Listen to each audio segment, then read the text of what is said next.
बिस्मिल्लाहिर्रहमानिर्रहीम। अस्सलाम वालेकुम डियर स्टूडेंट्स, उम्मीद करता हूँ कि आप खैरियत से हैं। मेरा नाम राय नूर है और मैं आपको अपने चैनल पे वेलकम करता हूँ। वीडियो को लास्ट तक देखिएगा, इसमें बड़ी काम की बातें होने वाली हैं।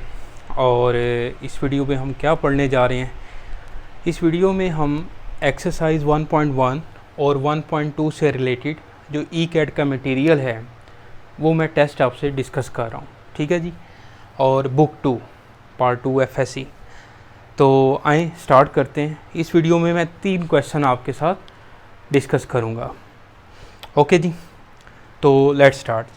A continuous function g of t with domain -40 close interval and range -30 close interval is shown below.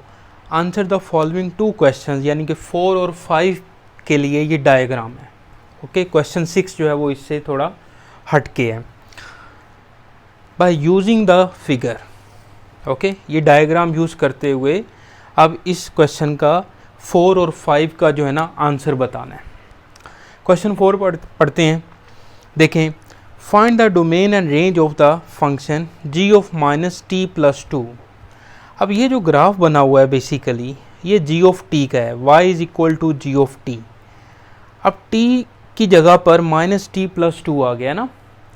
अब t की जो वैल्यूज़ हैं वो तो हम इस बाय यूजिंग दिस ग्राफ हमने यही वाली वैल्यूज़ ही पुट कर सकते हैं। इनके अलावा 0 और -4 के अलावा आप कोई वैल्यू पुट नहीं कर सकते, ओके। क्वेश्चन क्या है, बाय यूजिंग द फिगर, समझ रहे बात।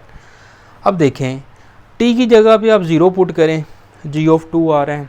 t की जगह पे आप -2 पुट करें, g ऑफ 4 आ रहा है। -4 पुट कर लें, g ऑफ 6 आ रहा है।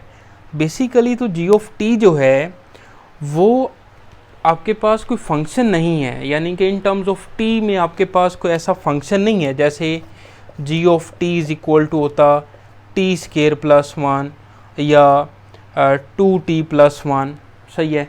तो ऐसा कोई फंक्शन नहीं दिया हुआ, सिर्फ ग्राफ बनाया हुआ है, समझ रहे बात। अगर इस तरह का कोई फंक्शन होता तो फिर इस t की जगह पे हम -t+2 जो है वो रिप्लेस कर लेते, तो ये फंक्शन g ऑफ -t+2 हमें मिल जाता और उसमें t की वैल्यू डिफरेंट ये पुट करते तो डोमेन तो यही रहती, ओके। और रेंज जो है वो चेंज हो सकती थी, समझ रहे बात। लेकिन यहाँ पर बहुत सादा सा क्वेश्चन है ये कि g ऑफ t एक फंक्शन है, उसका ग्राफ बना हुआ है, डोमेन और रेंज उसने दे दी है। डोमेन यही रहेगी -4 से 0, -4 और 0 के दरमियान ही वैल्यूज़ आप इसमें पुट कर सकते हैं, ओके। g ऑफ -t+2 में तो डोमेन फिर क्या होगी, -4 और 0, और रेंज क्या बनेगी इसकी, 0 -3 to 0, ओके। मैक्सिमम जो वैल्यू है वो इसकी, सॉरी जो मिनिमम वैल्यू है वो -3 है और 0 पे 0 है, तो -3 और 0 के दरमियान इसकी रेंज है, ओके। तो ये जो फंक्शन है बेसिकली g ऑफ -t+2 ये थोड़ा सा परेशान करने के लिए लिखा हुआ है, इसका इतना रोल नहीं है। इसका रोल ये तब होता जब ये function in terms of t होता, बात फॉलो करें। तो इसकी जो डोमेन और रेंज है बेसिकली जो दी हुई है वही बनेगी, और इसकी जो करेक्ट ऑप्शन बनेगी वो डेल्टा बनेगी। डोमेन -4 to 0 है और रेंज जो है वो -3 to 0 है, तो इसकी करेक्ट ऑप्शन बनेगी डेल्टा बेटा, ओके। समझ रहे बात, अंडरस्टैंड कर रहे हैं आप लोग, ओके। अब आ जाए जी नेक्स्ट क्वेश्चन पे। नेक्स्ट क्वेश्चन में है कि area of the function g of -t+2। तो इसी का एरिया जो है ना बेसिकली हमने फाइंड करना है। देखें, तो एरिया ऑफ ट्राइंगल क्या होता है, half into base into height. अब यहाँ पे इसके जो बेस है वो कितनी है, 4, और हाइट क्या है, 3 है, यानी कि इसकी जो हाइट है वो 3 है। तो 1/2 बेस है 4 और हाइट 3 है, तो इसको सोल्व करें तो 2 3 6 आ जाएगा। 6 स्क्वायर यूनिट इसका एरिया है, बात फॉलो कर रहे हैं आप, ओके। अब आ जाए जी क्वेश्चन नंबर 6 पे। तो इसमें 5 में हमने basically simple area of triangle लगा रहे हैं कि half into base into height, okay. अब आ जाए इस क्वेश्चन पे, which of the following functions is always defined for all real numbers x। Basically हमने डोमेन बतानी है, अब देखें इसमें 3 बातें, ये एक्सरसाइज 9.4 में भी आपने पढ़ा है फर्स्ट ईयर में, इसके अलावा चैप्टर 1 में 1.1 से पहले जब फंक्शंस की बहुत सारी टाइप्स, तकरीबन कोई 14-15 टाइप्स हैं, उसमें trigonometric functions, inverse trigonometric functions, hyperbolic functions, inverse hyperbolic functions, बहुत सारे फंक्शंस हैं, उसकी डिटेल लिखी हुई है। तो वहाँ पर भी ये डोमेन और रेंज उसने बताई हुई है, तो ये आपको आनी चाहिए। जैसे सिंपल साइन और कोस की जो डोमेन है वो सेट ऑफ रियल नंबर होते हैं, और रेंज जो है वो -1 और 1 के दरमियान लाई करती हैं, तो वो वाला टेबल जो है वो आपको आना चाहिए। इसके अलावा जो एडिशन में मैं 3 बातें आपको बताता हूँ, जैसे इनकी डोमेन और रेंज याद रखने का तरीका। सिंपल साइन और कोस की तो डोमेन आप याद रखें कि रियल नंबर्स हैं, और रेंज जो है वो -1 और 1 के दरमियान लाई करती हैं। इसके अलावा डोमेन के लिए 3 बातें याद रखना है। अगर डिनोमिनेटर में साइन आ जाए, डिनोमिनेटर में कोस आ जाए, और डिनोमिनेटर में साइन और कोस दोनों आ जाए, ठीक है बेटा।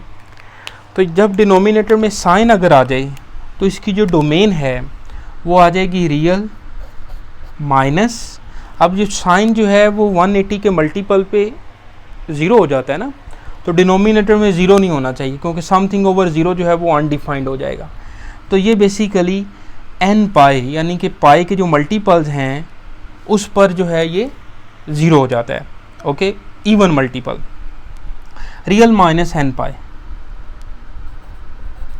ओके, रियल माइनस n पाई, और यहाँ पर n जो है वो बिलोंग करेगा इंटीजर्स, ओके, यानी कि आपके पास n है 1 तो पाई, 2 है तो 2 पाई हो जाएगा, पाई का मल्टीपल हो जाएगा ना, 180 का मल्टीपल हो जाएगा 3 पाई, फिर 4 पाई, इसी तरह। तो इसकी जो डोमेन है वो रियल माइनस n पाई होगी, और बाकी सारे रियल नंबर आप पुट कर सकते हैं, ये वाले पुट नहीं कर सकते। कोस x में कोस जो है वो π/2 के मल्टीपल्स पे, π/2 के जो ऑड मल्टीपल्स हैं उस पे 0 हो जाता है, जैसे कोस 90 0 होगा, कोस 270 0 होगा, ओके।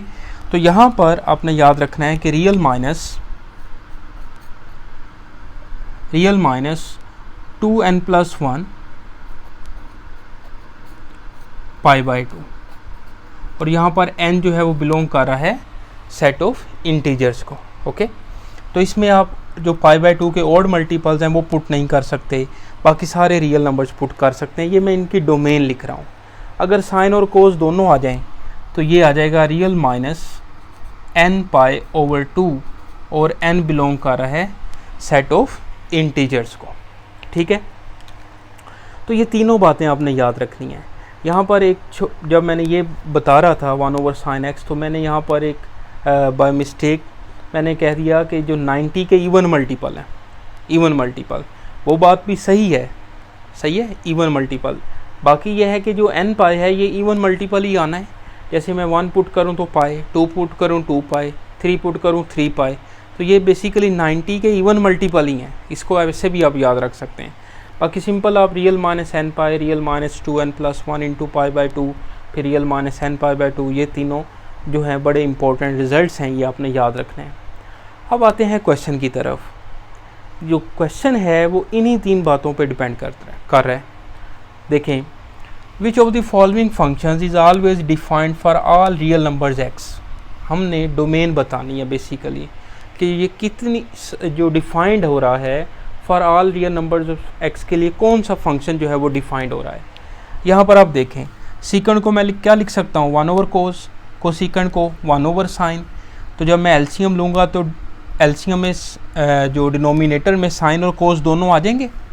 जब डिनोमिनेटर में साइन और कोस दोनों आ जाएंगे तो इसकी जो डोमेन है वो तो रियल माइनस n π/2 बनेगी।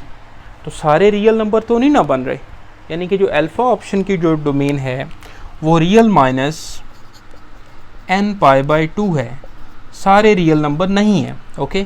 तो अल्फ़ा ऑप्शन तो हमारी नहीं बन रही, बात फॉलो करें। बीटा ऑप्शन पे आ जाएं। tan x + cot x, tan x आपको पता है कि साइन ओवर कोज होता है, कोट जो है वो कोज ओवर साइन होता है। फिर एलसीएम लें आप तो डिनोमिनेटर में साइन और कोज दोनों आ जाएंगे, यानी कि साइन ओवर कोज प्लस कोज ओवर साइन, ठीक है। तो इसके डिनोमिनेटर में कोज एक्स और साइन एक्स दोनों आ रहे हैं, बाकी आगे मैं सॉल्व नहीं कर रहा, सिर्फ डिनोमिनेटर को देखते हुए मैं आपको उसका वैल्यू जो उसका आंसर है वो बता रहा हूँ। डिनोमिनेटर में कोज एक्स और साइन एक्स आ गया, तो इसकी डोमेन क्या होगी, real minus N pi by two, okay, real minus N pi by two, और N belong to set of integers. अब आ जाएं आप चार्ली पे। साइन एक्स जो है और कोज एक्स दोनों जो हैं, साइन एक्स और कोज एक्स दोनों की डोमेन जो है ना सेट ऑफ रियल नंबर है, आपको पता है, और इसकी जो रेंज है वो -1 और 1 के दरमियान लाई कर रही है। अब इसकी डोमेन भी रियल नंबर है, इसकी डोमेन भी रियल नंबर है, दोनों ऐड हो रहे हैं, तो मीन्स के दोनों का यूनियन लेंगे आप। जब दोनों का यूनियन लेंगे तो आंसर भी रियल नंबर ही आएगा। तो बेसिकली इसका जो आंसर है वो चार्ली है। Sine x plus cos x जो है ये डिफाइंड है, is always defined for all real numbers x. Basically Charlie option इसका आंसर है। आगे आ जाए डेल्टा ऑप्शन क्यों रॉन्ग है। लॉग ऑफ एक्स ये सारे एक्स के लिए डिफाइंड नहीं होता, सारे रियल नंबर्स के लिए डिफाइंड नहीं होता, क्योंकि लोग नेगेटिव नंबर्स का नहीं ले सकते। इसकी जो डोमेन है वो 0 से प्लस इन्फिनिटी होती है और 0 पे क्लोज इंटरवल होता है, ठीक है जी। तो इस तरह से ये क्वेश्चन जो है वो हमारा कंप्लीट होता है, ओके। तो बाकी ये है कि भैया आप लोगों ने सुस्त नहीं होना, टेस्ट की डेट से आगे पोस्टपोन हो गई है, लेकिन होना ज़रूर है, सही है, ये टेस्ट होना ज़रूर है। बाकी मैं आज ही पढ़ रहा था कि वो नस्ट की जो डेट है वो उन्होंने जुलाई के एंड तक बतानी है और अगस्त में टेस्ट होना है नस्ट का। तो बाकी आप अपनी साथ साथ तैयारी रखें और सुस्ती नहीं करनी। बाकी ये वीडियो अच्छे से देखें, इसमें कोई प्रॉब्लम लगे, कोई कमेंट करना चाहें ज़रूर करें, वीडियो को अपने दोस्तों के साथ आप शेयर करें, सही है। और बाकी चैनल को सब्सक्राइब करें, दोस्तों के साथ शेयर करें, और मुझे यकीन है कि आपको फ़ायदा होगा, सही है। बाकी दुआओं में याद रखें, दुआओं की दरख्वास्त है आपसे, और राय नूर को इजाज़त दें। अल्लाह हाफिज़।